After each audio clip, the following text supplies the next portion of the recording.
Bakunzi bajano umuco w'ijambo, ndabahaye kaze aho muri hose, ndizera ko mumeze neza, ndizera ko ubuntu bwa Kristo Yesu kibahagije.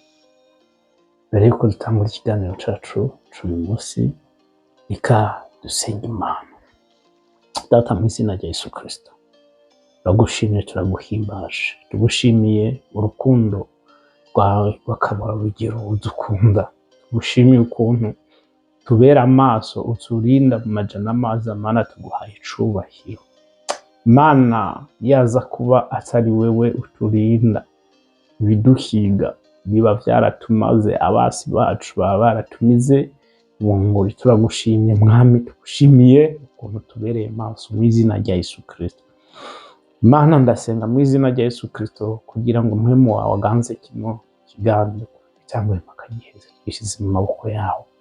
Mwami Mana, ibendera ryawe ry'intsinzi rihungabane mu izina rya Yesu Kristo. Nsengera umuntu wese Mwami ye kubana natwe muri kino kiganiro kuva gitangwe impaka giheze, umuhe umugisha Mwami Mana, mpwemu yera amwigishe mu izina rya Yesu Kristo, maze ubwiza bwawe mukayanganire ko urakoze Mwami.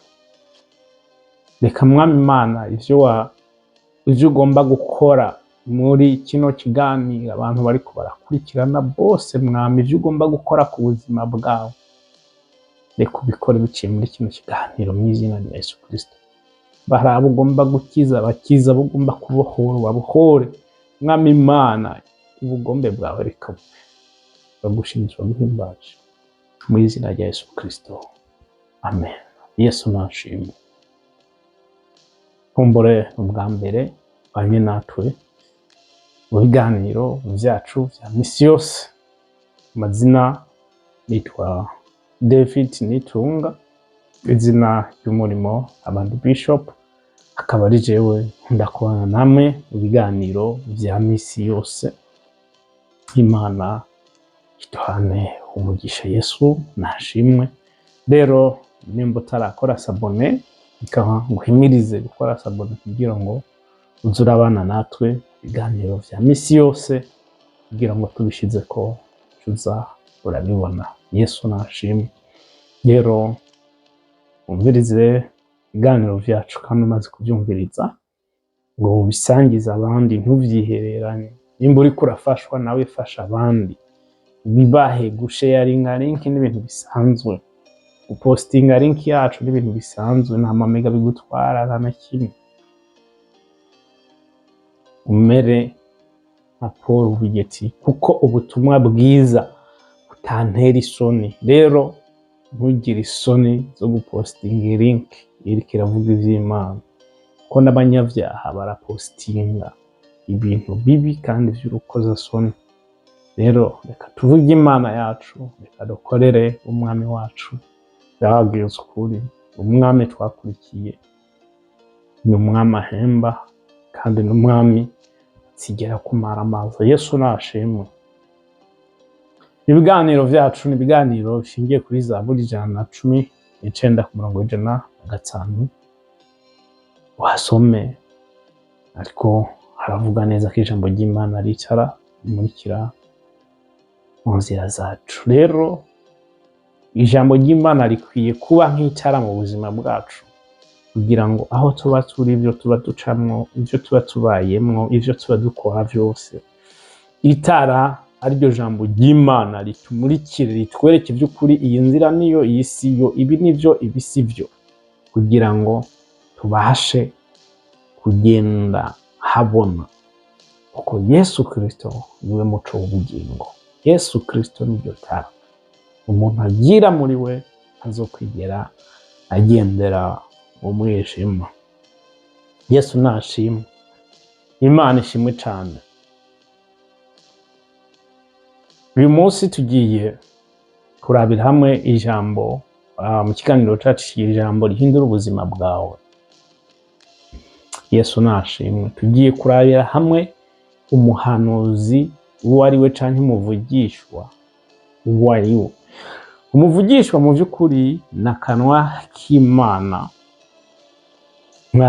Umuvugishwa n'akanwa k'Imana.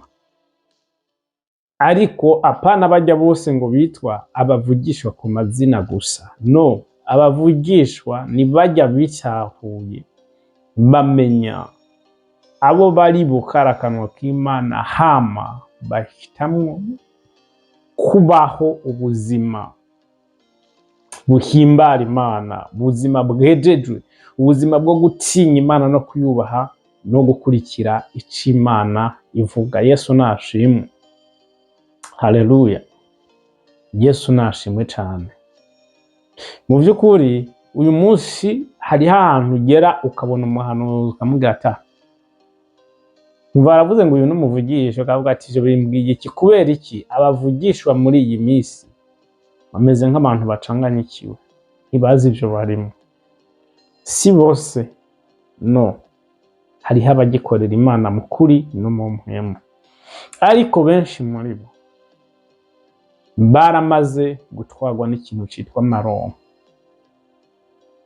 baramaze gutwarwa n'ikintu citwa icubahiro, baramaze gutwarwa n'ikintu citwa ndonke inoti, ndonke iki, bambone bambone bambone, ku buryo basigaye bakora ibintu ukibaza ati uyu n'umuhanuzi kweri? Ni umuvugishwa yoba yarigishijwe akaregwa neza n'urusengero? Ivyo ni ibintu tubona bikaducanga, tukavuga ati no, mu vy'ukuri abantu bose babe maso, kuko Satani ariko yahagurutsa abandi bantu, atinya kubaha ayo matitre, ntatinya kubakoresha, ntatinya kubereka ibi na biriya, kugira igikorwa c'Imana kigire ngo agatotsi. Ariko ndababwiza ukuri, musaba ubwenge, musaba ubwenge umuntu aza kubuhanurira, kuvugishwa ko n'ibindi, ivyo ariko arakuvugishwa kubanza ubishire ku munzani. Rero udafise ijambo ry'Imana muri wewe biragoye, biragoye ko umuntu azoza kubwira ati Imana irambwiye yuko nk'iyo nzu. Hari abana aho hanze bakunda Imana, bubaha Imana, bumvira Imana, ntazotinya kuguha iyo nzu, ko tumaze kubona benshi ivyo mu nzu bigenda, amamodoka akagenda, amazu, Imana iravuze. Sindiko ndavuga yuko gutanga ari bibi, no no no, ariko Bibiliya iravuga neza ngo ubutanga wese atange anezerewe kandi abikuye mu mutima, adahasha. Ariko ukuntu abantu bariko baratanga ngaho hasi birababaje, ko abantu baza bababwira ngo udakoze ibi Imana irakwica, Imana irakuvumye, ibi na biriya. Ariko hari igihe vy'ukuri wumva uhamanya n'umutima wawe, ukavuga ati ngomba mpezagire uyu mukozi w'Imana, ngomba mpezagire uyu muntu, ngomba mpezagire uyu mupasitori, ngomba mpezagire uyu. Mu vy'ukuri ukumva umutima wawe urabinezerewe kandi ufise amahoro. Ariko umaze kuza kwibwa n'umwe mu bahanuzi, urabura amahoro, ukabona n'umunezero. Hari igihe binakuviramwo kwahukana n'umugabo wawe canke n'umugore wawe.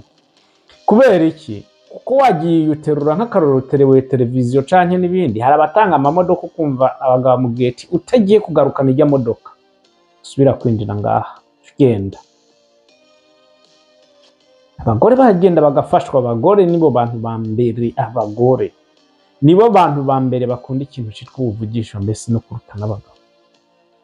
Nibo bantu ba mbere uzosanga mu vyumba vyinshi kuruta abagabo. Abagore barakunda gukoresha ikintu citwa amarangamutima gose, amarangamutima cane, ugasanga ariko arabakorako. Amarangamutima ntatinye kuguha imodoka, ntatinye kukubwira ati nguterure firigo, ntatinye kukubwira ngo nguterure izi ntebe, ntatinye kukubwira ati zitware, nimba Imana bivuze zitware.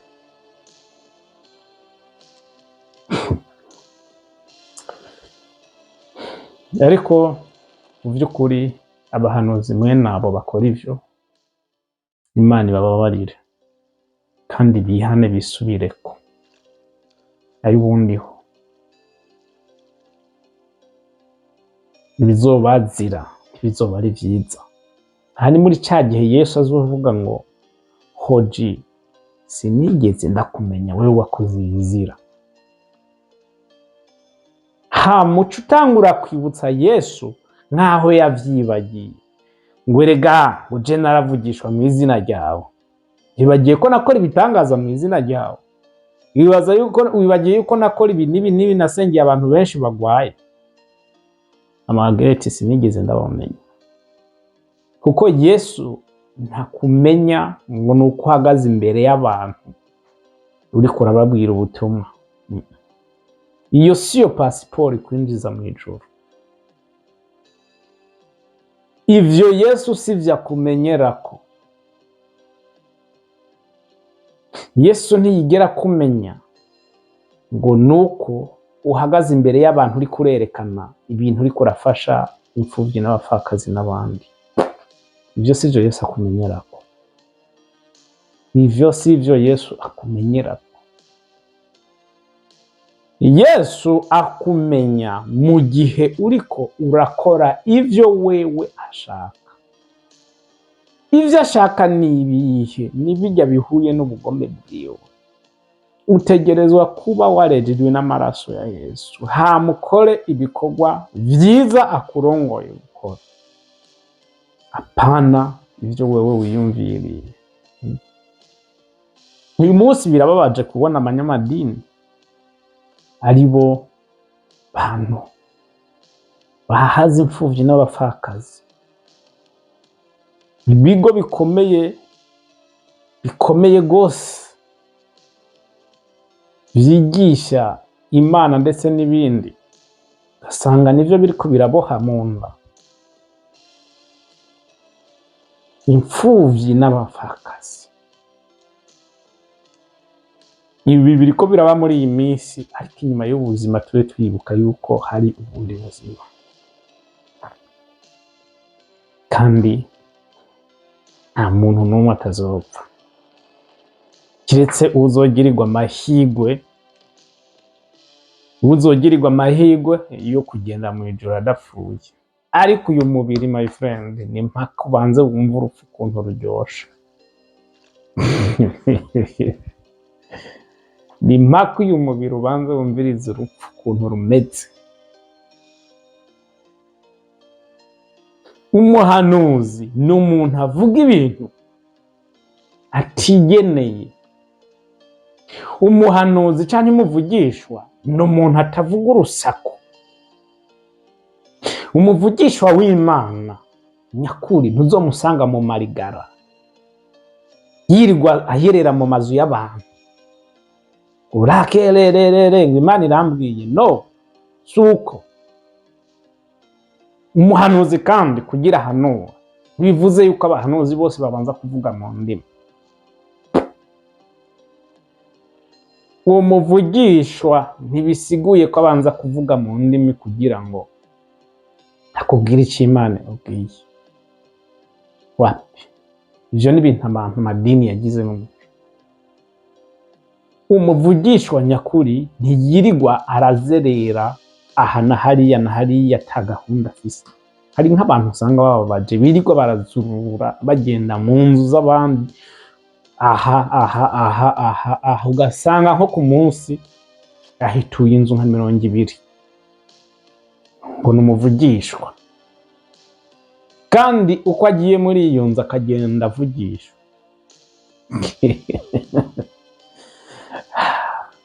Ariko na telefone urayikoresha ikaruha ikakwanira. Telefone yiwawe urayikoresha ikaruha, canke imashini ikaruha ikakwankira ikavugira ati no stop. None gasha iyo Mana iguma ivuga kuva mu gitondo iguha ubutumwa ubwira abantu kugera ku mugoroba. Iguma iguha ubutumwa, itaguha n'ubutumwa bw'iwawe wewe. Imana iguma ikubwira ati genda kuva mu gitondo paka ku mugoroba amasaha uronka ivyo hanurira aba bantu bose ugiye kubwira. umunsi umwe ugahera indwi, ukwezi, umwaka. No, ibintu si uko. Umuvugishwa nyakuri si umuntu arinda gutomboza, si umuntu atomboza mu buzima bw'iwawe, kuko Imana izi vyose. Imana irakuzi kuruta uko wewe wiyizi. Mbere Imana ntiyigera itomboza.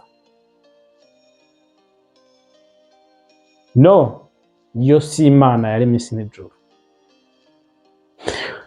Turavye abavugishwa ba kera, n'abantu batagira mbese n'imemenyerano n'abantu, ugasanga bagiye kuba kure rwose, kure y'abantu. Kubera iki? Kugira ngo birinde urusaku rw'abantu n'ibindi n'ibindi, ntibamenyerwe.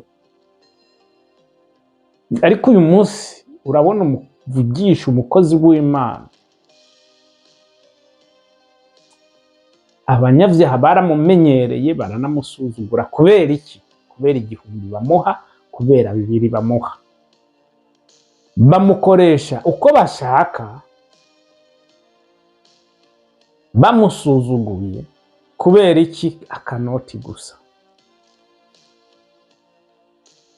Ku buryo umuvugishwa w'uyu munsi bamwe bamwe atanguye kuvugishwa, avugishwa ibintu biba binezereza wa muntu nk'igihumbi.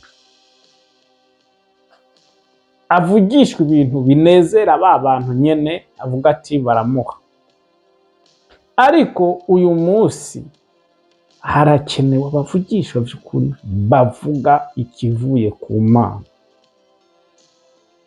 Ijambo riza rivuye mu kanwa k'Imana, bagahagarara bakarishingira intahe, bakarishikiriza abantu.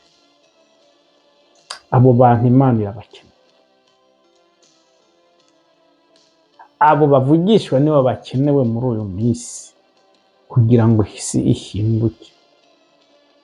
Ubwa mbere, mu minsi ya mbere, mu minsi ya mbere, atari iyi minsi ya nyuma turimo, iminsi ya mbere, n'umwami agiye kwima ingoma, umuvugisho wategerezwa kuba ngaho.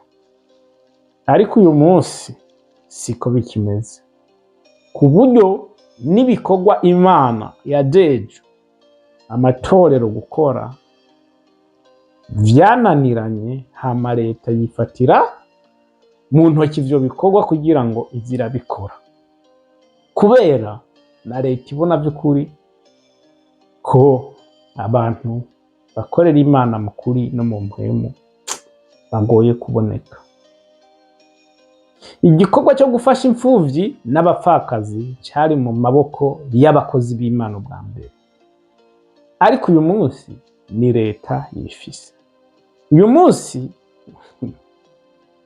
munsi umupfakazi araza akanadodora ku rugi rw'iwawe ugacugubwa, ariko mu kanya ugaca ugenda kumena muri pubere ivyo kurya. Ariko ntibuka ijambo rivuga ngo uwuzi gukora iciza ntagikore bimubera icaha. Rero urazi gukora iciza, wari gukora iciza cyo kugaburira uwo muntu ashonje, ariko uciye ugenda kubimena muri pubere, ico ni icaha tayari. Uyu munsi uraraba nabo bakozi ugasanga ngo n'abakozi basenga Imana, bazi Imana, ugaca uraba mu kazi amabi bariko barakora, ugasanga bariko baratukisha Imana.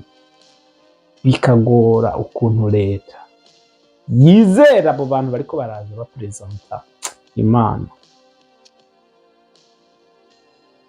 Imana idufashe cyane. Abahanuzi, abavugishwa,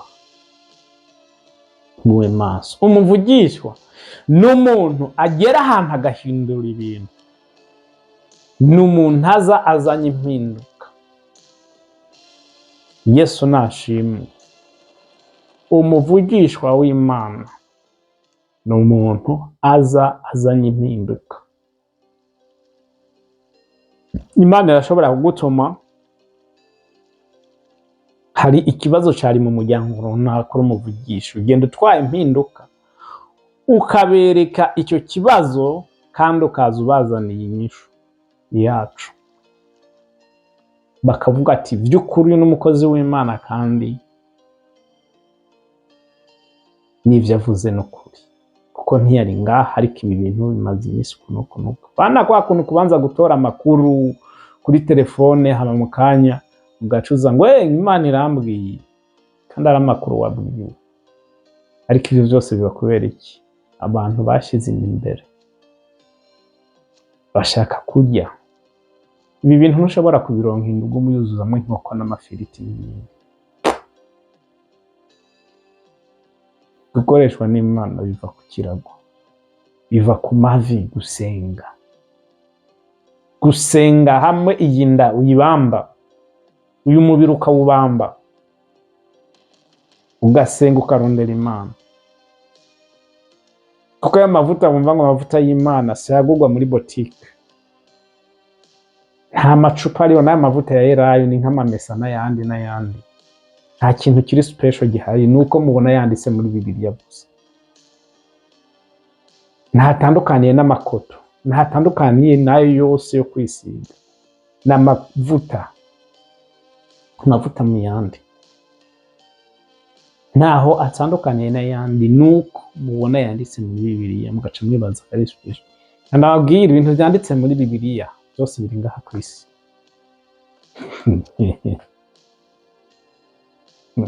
Numere nk'umuntu yambwiye ngo inkuru zose zabaye wowe yarazi ko zabereye mu ijuru, na Edeni yarazi ngo uri mu ijuru. Ayo mavuta ni amavuta y'uburyo bw'impwemu. Niyo mpamvu n'amadini uyu munsi ubona ikosa bakora, bashaka gusiga abantu mu buryo bw'umubiri, bamusukika amavuta ngo bamuyimitse mu pastor, ariko karaba abantu gaseka. Abaye mu bishop bamusukika amavuta.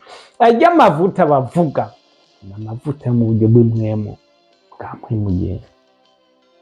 Kuko kujya kurobanuza umuntu amavuta ntivyakogwa ku bakozi b'Imana, ku mwami. Nucumbwira ngo Dawidi yari umukozi w'Imana, ego, ariko ntiyarobanuriwe kuba umuvugabutumwa. Dawidi ntiyarobanuriwe kuba uyu nuriya, no. Muri iki gihe turimo ntibikenewe kurobanuza amavuta umuntu agiye kuba umuvugabutumwa. Ayo mavuta bakoresha ni mpwemu yera, no kumurambika k'ibiganza ukamusengera. Ariko si kugenda mu isoko kugura amavuta ngo uyamumene kuko. By'ukuri nimba ayo mavuta afise agaciro n'iki, ngomba ndakwereka iki kintu. Raba abo bantu bose bayasukako, bazoba bambaye amakoti n'amashati n'ibindi. Ni kubera iki baca bitega ibitambara?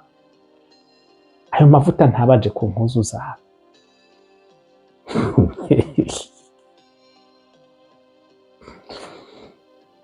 Ni kubera iki bitega ibitambara ku bitugu? Amavuta ntabaje ku koti zabo. Turakeneye gukoresha ubwenge bwacu. Igihe turimo mu by'ukuri turakeneye kuvyuka tukamenya abakozi b'Imana bari. Ushobora kumbwira ngo raba Aroni n'abana biwe, Mose, amavuta n'ibindi. Turashobora kubona abantu benshi bakoresheje amavuta hari, ariko uyu munsi nta muherezi n'umwe dufise ndetse Kristo. Yesu nashimwe. Umuherezi wenyine dufise ni Kristo Yesu. Umuntu wese azoza yiyita umuherezi azoba arinyuranye n'ijambo ry'Imana, azoba ari umuherezi ku giti cyiwe, ariko atavuye kuri Kristo Yesu. Kuko avuze ngo ni umuherezi, Yesu we yoca biki? Kuko Yesu yakoze ico bacapfuye ubusa? No. Abakristo bakozi b'Imana, nshuti zanje, reka tuvyuke tube maso, tumenye aho isi iriko iragera, naho iriko iratwara abantu. Ntuze mwisange nawe watwawe nayo. Yesu nashimwe, Yesu nashimwe. Umuvugishwa ni umuntu ashika ahantu agahindura ibintu vyanse guhinduka, aho abantu ibintu babona yuko bidashoboka, wewe vy'ukuri nimba yahamagawe n'Imana kandi aho hantu ari Imana yamutumye, Imana ntigera imumara amazi. Ikibabaje ni uko abavugishwa muri iyi minsi, abahanuzi bashaka kwijana, kwirungika. Niyo mpamvu uca usanga bariko barivugisha batavugishijwe. Urumva kuvugishwa ni umuntu atuma uvuga. Rero muri iyi minsi hari bamwe benshi bivugisha no mu gihe wabavugisha yicecekeye, ariko kugira biyerekane bagaca bivugisha. Ariko birabaje ukuntu usanga bavugisha bariko baragwana, bagwana bavuga ngo ahantu habaye amatora nk'akarorero, jewe Imana yambwiye ko runaka ari wazotsinda amatora, ugasanga bari muri ivyo, kandi mu nyuma ugasanga ubuhanuzi bwabo bwabaye fake. Uzi icyo baba bariko bararondera? Bariko bararondera bamenyekane, kugira ngo uwo muntu bavugishijwe ko ari wazotora azotsinda amatora, niyagera hageze bibuke, yavugiye ati uri umukozi w'Imana, ngo igira ngaha hafi yiwanje, uzoze uramba hafi kunuko, ndabona bari turi kumwe ibintu bizomera neza. Baba bariko barondera za hit, kumenyekana gusa, ariko umukozi w'Imana cyose icyo arondera, ko Yesu yaciye avuga gute? Uwicisha bugufi niwe azoshirwa hejuru.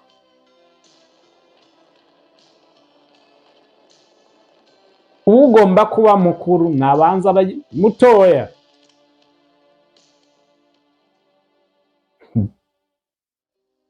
Ugomba kuba mukuru abanza ari muto, ariko uyu munsi abantu bose bagomba kuba bakuru. Ico kibazo birababaje kugenda ugasanga umuhanuzi ari umukobwa canke umuhungu, umuhungu ugasanga ariko arahanurira umukobwa yamusize mu gatuntu kiwe. Ngira ndababwire, iyi mibiri mwambaye nubwo muba muri mu mpemu iguma ari mibiri, ugasanga yamujyanitse mu gatuntu ariko aramuduza, muterura, mugira guta, muzungurutsa, mwitsirita, akagira ibina biriye, ariko aramuvugishwako. Ugasanga no kwibrosa ntiyibrosa, ugasanga mbese ibintu mwana, ugasanga umuntu uri kurahanurira atanguye kukwanka no kumva arusha arambiwe nawe, bitewe n'ukuntu uri kuramufata, umuzunguza, umugira gute, umusimba, ukuntu umunukira. Hari abantu bagenda guhanura ugasanga ngaha mu kwaha ushira ku kuboko nk'uko, atangura kujegeza, ukumva mu kwaha ugize ati fungura umunwa. Yose abahungu gusa, abagabo gusa, n'abagore n'abakobwa barabigira. Agenda kuvugishwa ku muhungu cyangwa umugabo, ugasanga yamushize mu gatuntu, mujyamitse mu mabere yiwe, ngo Imana igushize mu gikiriza cawe, ngo Imana iraguhetse ibi na biriya, ariko ntubuze uwo muntu uriko urabwira ivyo vyose, nubwo muri mu rusengero canke uriko uramuhanurira, ko yambaye umubiri ashobora kugira irari rishobora guhaguruka.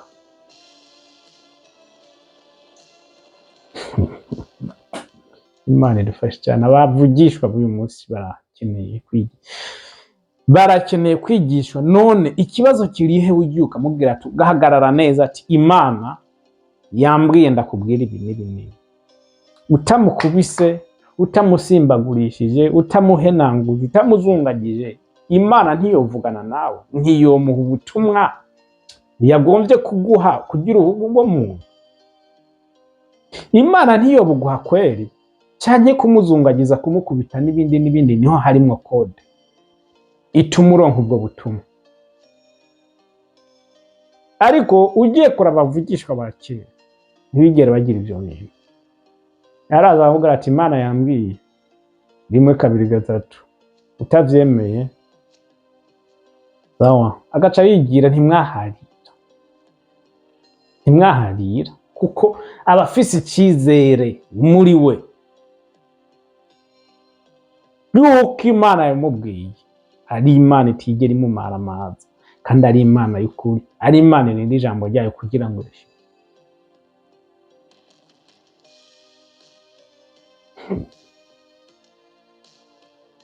Ko nagira ngo mvuge iki kintu, mwibuke aho mu rusengero muja, abo basore n'izo nkumi mushira mu bikiriza byanyu, n'abo bagore b'abandi n'abo bagabo b'abandi, abo bose mwabahanuzi mwe, nimba uri umugore, nimba uri umukobwa, nimba uri umugabo, nimba uri umusore, zinamuhanuza, abo bantu mushira mu bikiriza by'abandi muri ko murabahanurira, umenye yuko shobora kurangira bivuye mu bindi bintu. Kandi mumenye yuko iyo abana b'Imana bakoranye na Satana bari ngaho, ko inyuma y'ivyo hari abantu wumva ngo runaka yatwaye amada n'ibindi n'ibindi, kandi bivuye ku ngaruka zo gushira mu gikiriza umusore w'abandi.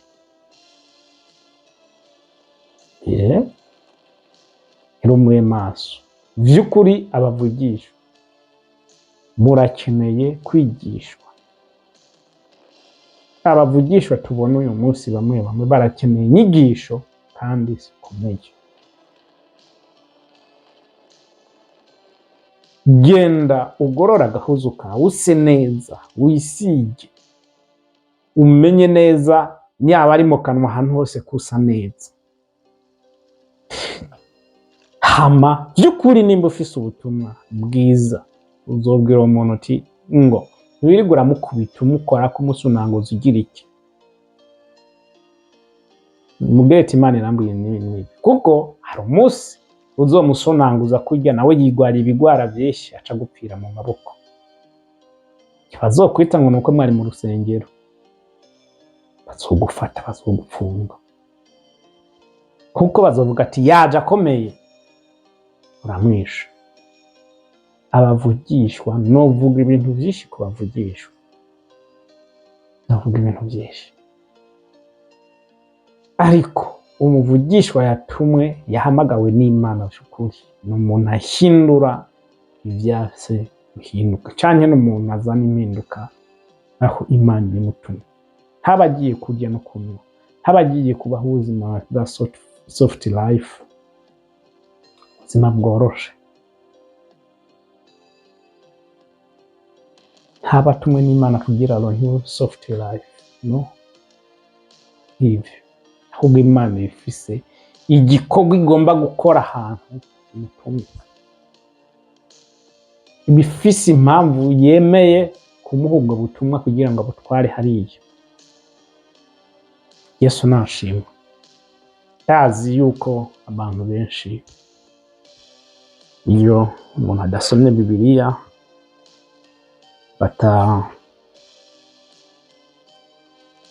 batanyugwa. Yesu nashimwe. Ariko amajambo menshi nagiye mvuga nayo muri Bibiliya. Reka tunyarukire mu wa mbere.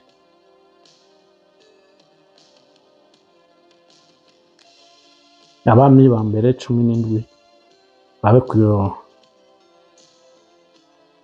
Abami ba mbere igice cya 17 turahera ku murongo y'umunani turasoma haka tugeze ku murongo 16 niho duhagarikira. Turasoma mu izina rya Yesu Kristo. Haravuga ngo mu bami wa mbere igice 17 ku murongo 8 haravuga ngo maze ijambo ry'Uhoraho rinsako.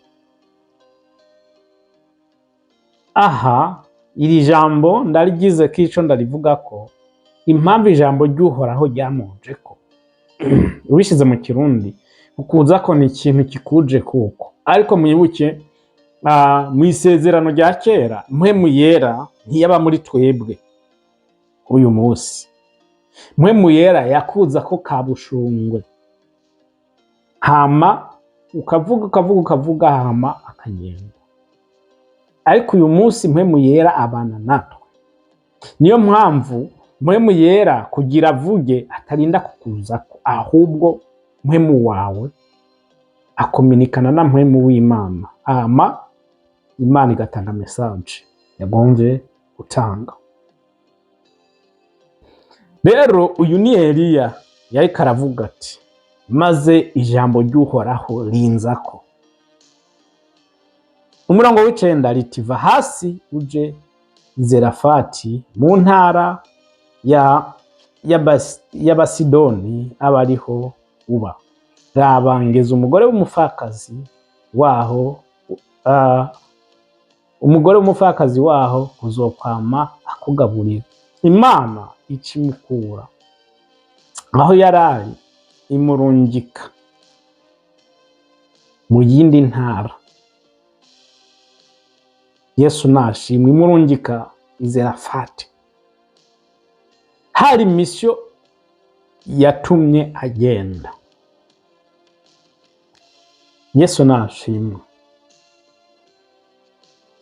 Imana iciragena n'umuntu agira gute azokwama amugaburira canke amutunze. Yesu nashimwe. Umuntu azomutunga kandi nta wundi yari umupfakazi. Ariko uyu munsi babapfakazi tubona bafasha abakozi b'Imana, uyu munsi abapfakazi bariko baragungwa n'abakozi b'Imana. Babandi abantu benshi birigo barabesha babiba utwabo babarya utwabo, nibo bariko barafasha abakozi b'Imana muri ico gihe. Imana idufashe cyane. Umurongo w'icumi nuko akora inzira aja Zerafati, agishika ku irembo ry'igisagara agize atya abona umugore umupfakazi ariko atoragura udukwi. Eliya aramuhamagara amubarira ati ntabara urabe ico wonzaniramwo utuzi ko kunywa. Ijambo ry'Imana niryo ryaje riramubwira ati va ngaha ugende Zerafati, kuko nageze umuntu canke umugore umupfakazi uzoza arakugaburira. Siwe yirungitse, tuvyumvikane, siwe yibwiye mu mutima, si ya majwi ngo ndumva menga Imana, no, si ivyiyumviro vyiwe, no.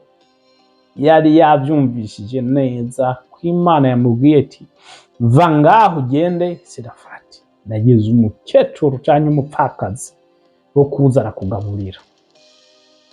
Hama akimara kuvyumva arava hasi aragenda. Akimara kugenda, inkuru yabonye canke yabwiwe n'uwo mugore yari itandukanye n'inkuru Imana yamubwiye. Wewe yaragiye amaze kugera muri ico gisagara, ageze ku irembo acabona umupfakazi, aramenya neza ko ari we Imana yamubwiye, amubwira ati genda intabare unzanire utuzi two kunywa. Yesu nashimwe. 11 ariko aragenda kuyazana, aramuhamagara ati urantabara unzanire n'utwo utamira. Uwo mukecuru canke uwo mupfakazi Eliya akimusaba amazi yo kunywa, umukecuru yaragiye afata inzira aragenda. Ariko akiriko aragenda Eliya aramubwira ati no, ntunzanire amazi gusa, ahubwo ntabare unzanire n'utwo kurya, ko ndashonje, ndanyotewe, ndanashonje, rero mpa n'utwo kurya. Mwibuke Imana yamubwiye genda, hari umupfakazi nageze azoza arakugaburira izirafati. Yesu nashimwe. Hama aragenda, ariko amakuru yasanze ngaho yari atandukanye n'amakuru Imana yamuhaye ubwa mbere ataraza.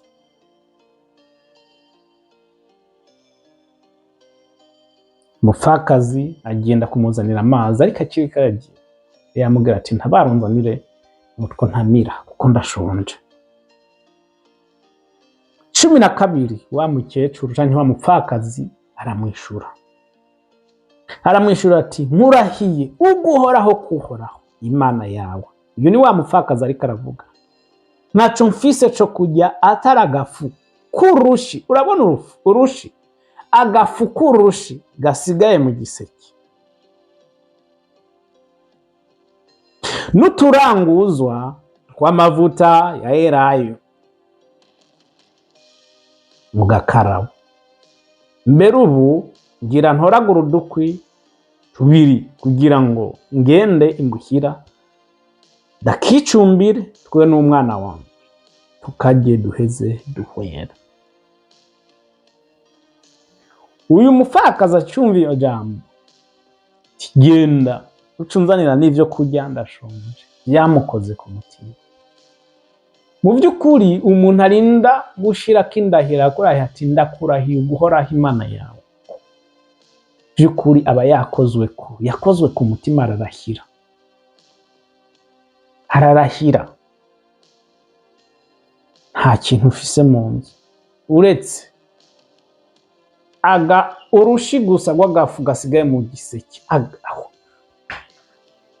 agafu kuzuye urushi. None ni gute bugacumba mu mama yawe? Wumbura uyu mukecuru yaragiye ugacumba kugira ngo gahebere umwana wiwe. Kurabizi abavyeyi yobwiriwe akagaburira umwana, canke yaragiye gutora akagapafu kamwe gatonya kugira yereko umwana kari karajya nawe. Nta vyizigiro bari bafise vyo kubaho, ivyizigiro bari bafise vyari vyo gupfa. Mubwira ati n'uturanguzwa ko tuvuta twa elayo dusigaye mu gakarabo. Uturanguzwa ni cyagiye wahejeje amavuta mu kibido canke mu icupa canke n'ahandi, ariko ukagenda ugasubira inyuma kuraba utwo turanguzwa tuba twariretsemo kugira udukuremo ukakiraguhe. Kuranguza icyo gicupa canke ico kibido azi benshi barabizi, mwese siko mwavukiye ahantu siko mwese mwavukiye ahantu mweza gukoresha ikibido kirimo amavuta mugaca mugita.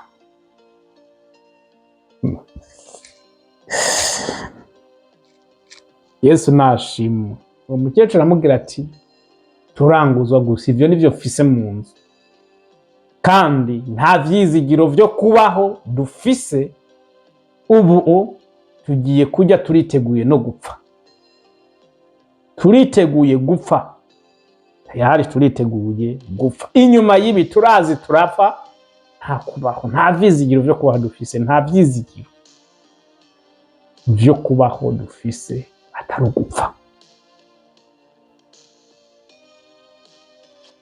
Imana idufashe cyane. 13 Eliya aca aramwereka rero,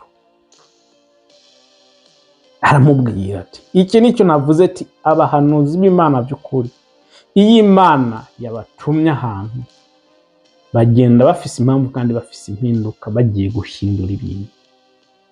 Yesu nashimwe. 13 Eliya aramwishura ati ntutinye. Eliya amubwira ati ntutinye, ntupfa, ntugipfuye, ahubwo ugiye kubaho.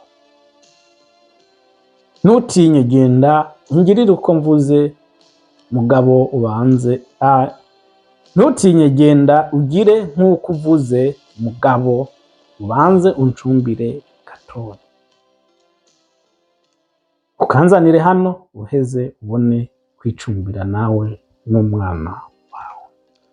Ibaze wewe urabwiye umukozi w'Imana yuko mu nzu ufise agafukangana gutyo urushi rumwe n'amavuta ari utuntu ugiye kuranguzamo canke mu gakarabo twasigaye, ariko agaca akubwira ati nta kibazo, wewe ntutinye, wewe genda ungirire nk'uko jewe ndabivuze, hama niwaheza kungirira uko, wewe n'umwana wawe mwicumbire.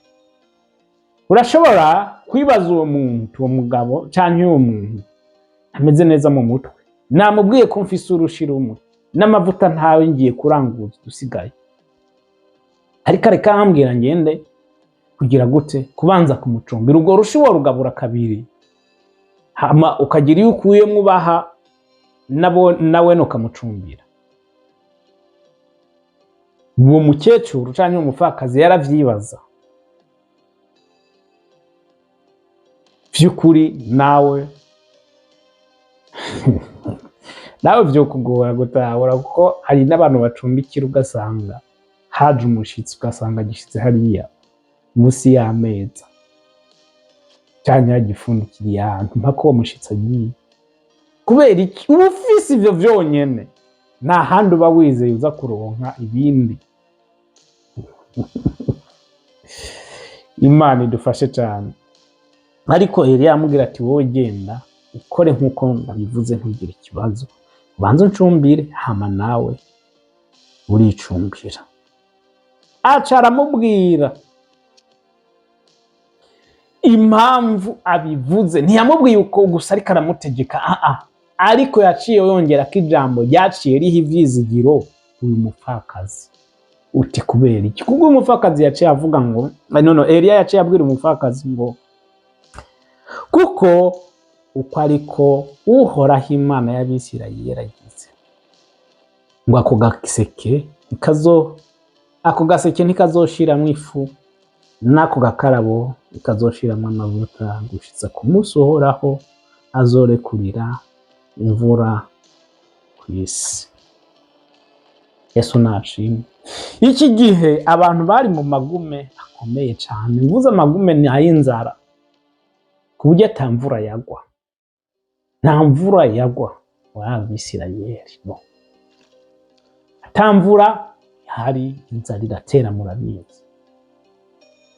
Eliya aramubwira ati wewe genda ubingirire, wewe ugenda ugira uko uvuze, ariko ubanze jewe uncumbire ubwa mbere, kuko ariko Imana ivuze ngo ico giseke ntikizokwigera kiburamwo ifu, agakarabo nikazokwigera kaburamwo amavuta, apana ejo canke hirya y'ejo, kugeza igihe imvura izogarukira. Yesu nashimwe. 15 uwo mukecuru akivyumva avuze ati ahubwo reka ngende n'amaguru adakora hasi. Yaciye yiruka acumva ko ari Imana bivuze, yagiye amaguru adakora hasi. Ndavyimaza kuko yaragiye gupfa, ariko Imana imuhaye ubuzima, Imana imwongeye igihe cyo kubaho, Imana imuhaye ivyizigiro, Imana imuhaye amahoro, Imana imuhaye umunezero, Imana imuhaye kuramba. Agenda anyaragasa cabanza bikora nk'uko Eliya yamubwiye nyene. Yesu nashimwe.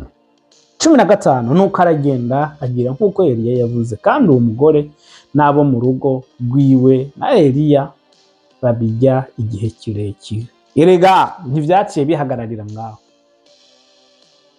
ntivyaciye bihagararira ngaho. Yaragiye amucumbira, ahubwo umukecuru aramubwira ati no, uwo mupfakazi aramubwira ati ahubwo wewe ingo tubane ngaha muri iyi nzu, ingo gume ngaha, sinshobora kukwemerera kuja ahantu hariho hose.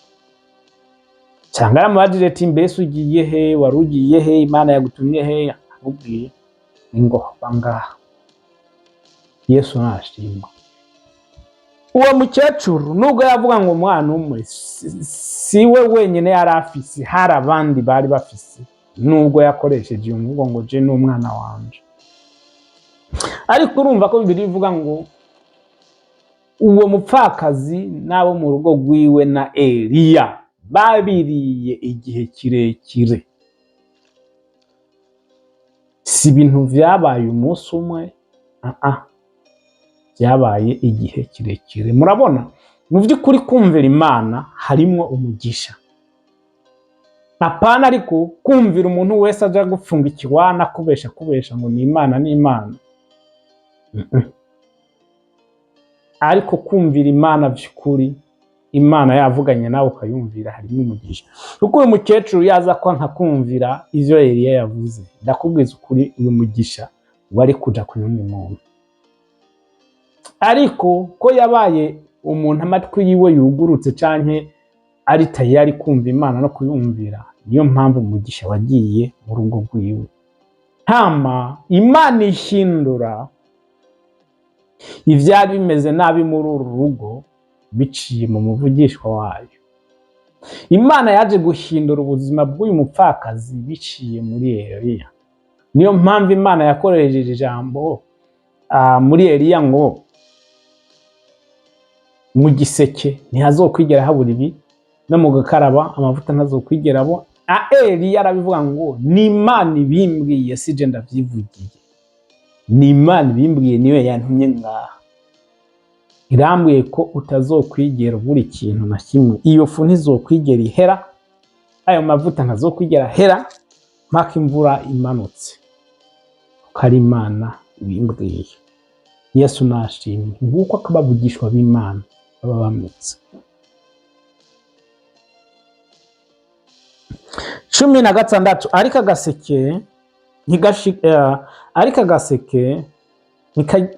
ariko agaseke ntikashiremwo ifu, n'agakarabo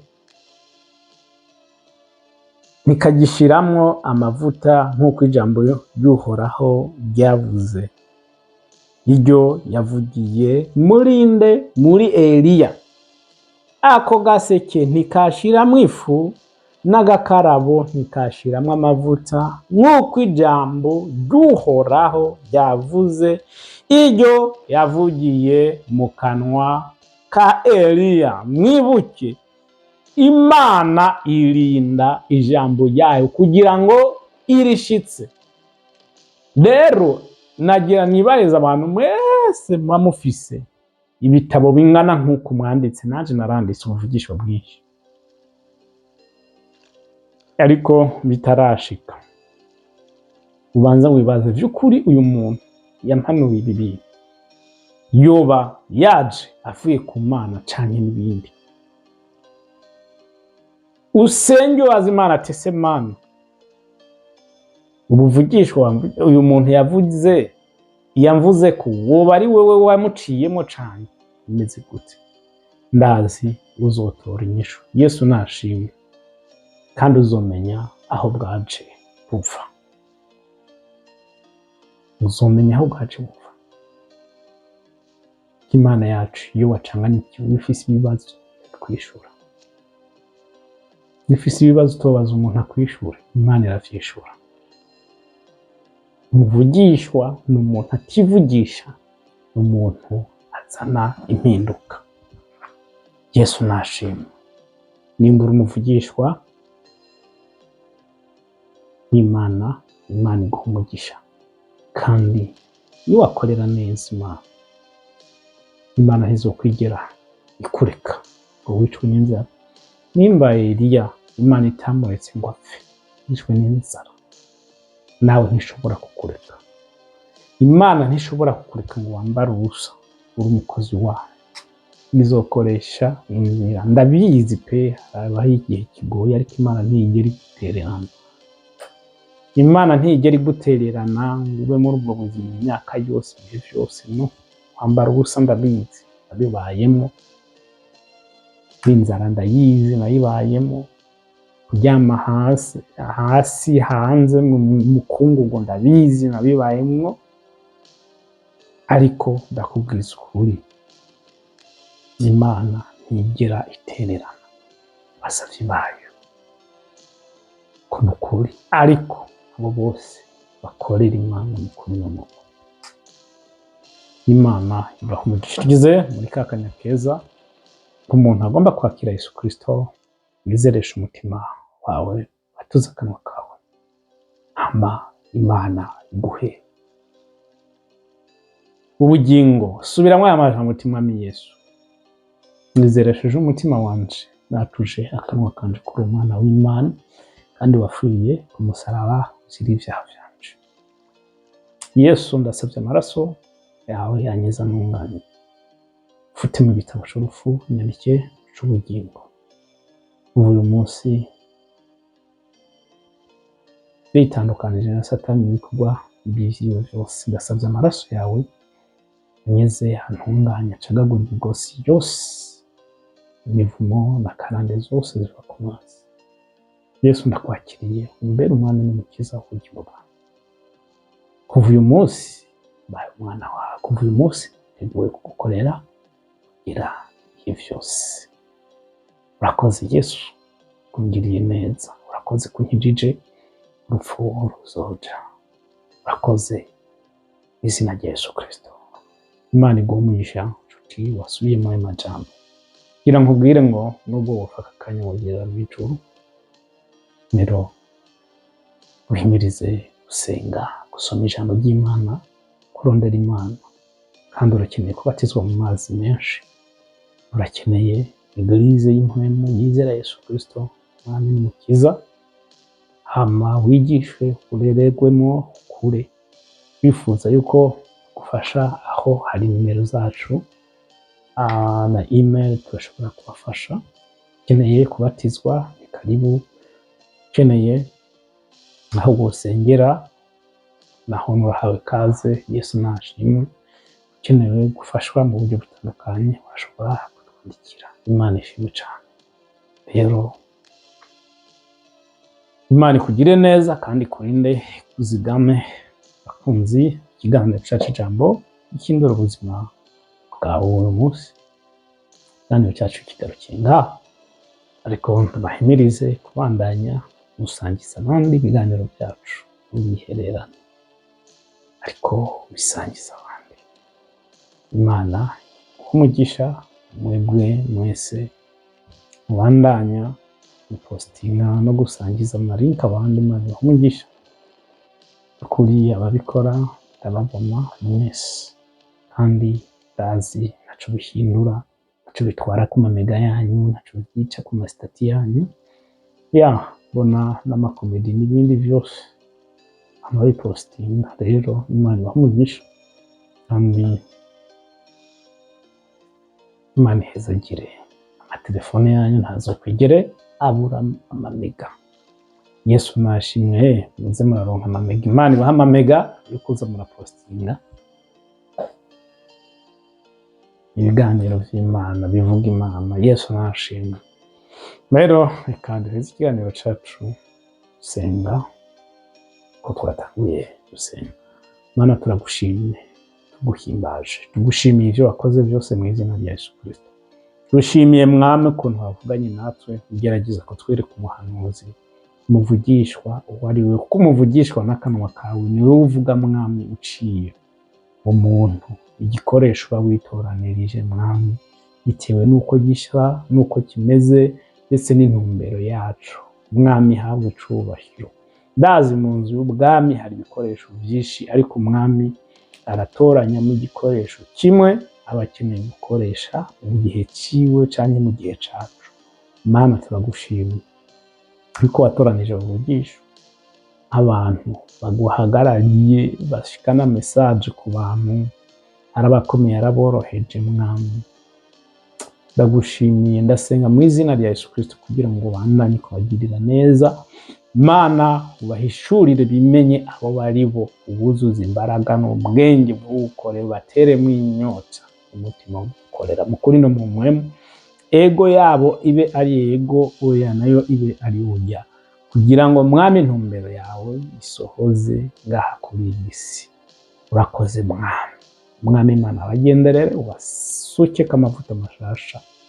Mwami Imana, ubarinde wangu ko dusengeye buri muntu wese. Mwami Imana, abanye natwe muri kino kiganiro mugire neza, Mana ubandanye kumwigisha mu izina rya Yesu Kristo, maze umuhemu wawe amwuzure mwami, igihe cose azohura n'umuvugishwa wawe azamenye ko ari uwaje avuye kuri wewe. Urakoze mwami, ndabasabiye umugisha mu izina rya Yesu. Yezu agira abantu bose kurikirana ibiganiro byacu, Mana ubahe umugisha ari byo bakora n'ibindi byose, teza intambwe mu izina rya Yesu Kristo.